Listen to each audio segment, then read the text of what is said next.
The Treaties of Tilsit were two agreements signed by Napoleon I of France in the town of Tilsit in July 1807 in the aftermath of his victory at Friedland. The first was signed on the 7th of July between Tsar Alexander I of Russia and Napoleon I of France, when they met on a raft in the middle of the Neman River.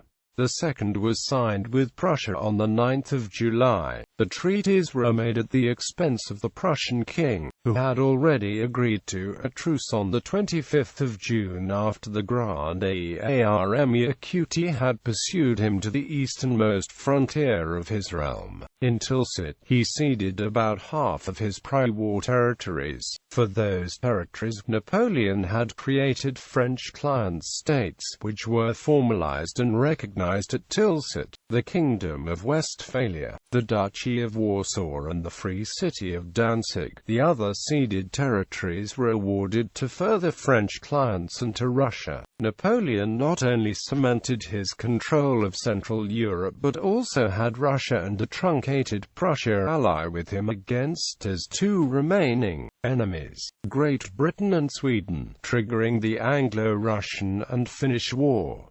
Tilsit also freed French forces for the Peninsular War. Central Europe became a battlefield again in 1809, when Austria and Great Britain engaged France in the War of the Fifth Coalition. Following the end of the Napoleonic Wars in 1815, the Congress of Vienna would restore many Prussian territories. Franco-Russian Treaty. The treaty ended war between Imperial Russia and the French Empire and began an alliance between the two empires that rendered the rest of continental Europe almost powerless. The two countries secretly agreed to aid each other in disputes. France pledged to aid Russia against Ottoman Turkey, while Russia agreed to join the continental system against the British Empire. Napoleon also convinced Alexander to enter into the Anglo-Russian War and to instigate the Finnish War against Sweden to force Sweden to join the continental system. More specifically, the Tsar agreed to evacuate Wallachia and Moldavia, which had been occupied by Russian forces as part of the Russo-Turkish War, 1806 to 1812. The Ionian Islands and Katero, which had been captured by Russian admirals Ushakov and Senyavin, were to be handed over to the French. In recompense, Napoleon guaranteed the sovereignty of the Duchy of Oldenburg and several other small states ruled by the Tsar's German relatives.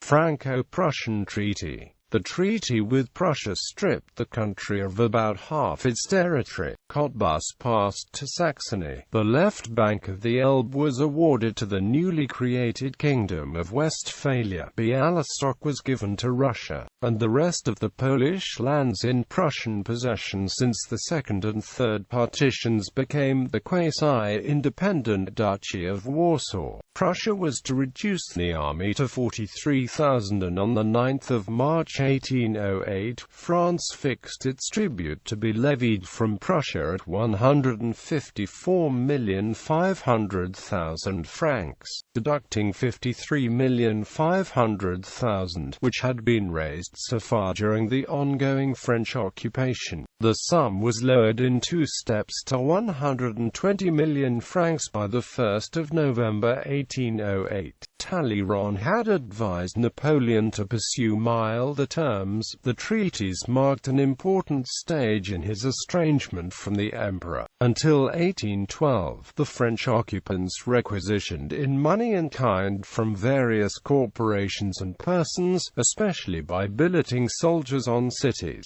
Further contributions additionally amounting to between 146 and 309 million francs, according to different calculations. The Prussian government indebted indebtedness soared between 1806 and 1815 by tala 200 million to altogether 180.09 million interest-bearing debts, 11.24 million non-interest-bearing unconsolidated treasury notes and another 25.9 million former provincial debts assumed by the royal government. The city's debts, especially those of Berlin often billeted on, were not assumed by the Prussian government, since the creditors deemed Prussia to be over-indebted in 1817. The 4% state bonds were traded at the bourses with a disagio of 27 to 29%, in 1818 even with a discountor of 35%, causing the effective interest to rise to 6.15%. At restructuring part of the debts in 1818 by a £5 million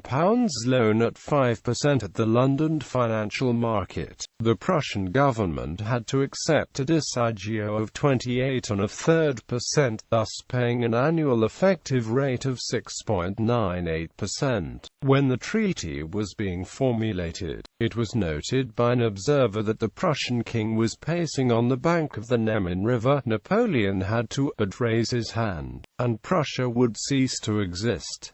Hence, many observers in Prussia and Russia viewed the treaty as unequal and as a national humiliation. The Russian soldiers refused to follow Napoleon's commands, as the Lisbon incident demonstrated to all Europe. Napoleon's plans to marry the Tsar's sister were stymied by Russian royalty. Cooperation between Russia and France eventually broke down in 1810 when the Tsar began to allow neutral ships to land in Russian ports. In 1812, Napoleon crossed the Neman River and invaded Russia, ending any vestige of alliance. Territorial and population losses suffered by Prussia. The Prussian state was diminished by nearly half under the terms of the Treaty of Tilsit, from 5,700 Prussian square miles to 2,800. Instead of 9.75 million inhabitants, no more than 4.5 million remained within the new boundaries of Prussia. The state revenue, which formerly amounted to $40 million per annum, was decreased in a still greater proportion, since the ceded provinces were quite rich and fertile and on whose improvement many millions had been expended. Almost all that Prussia had gained by the partitions of Poland was taken from it. Saxony, a former confederate of Prussia, was the recipient of the provinces, and Russia, the more powerful of its erstwhile allies, gained territory with a population of 200,000. The following is a tabulation of the territorial and population losses that Prussia suffered under the terms of Tilsit Treaty.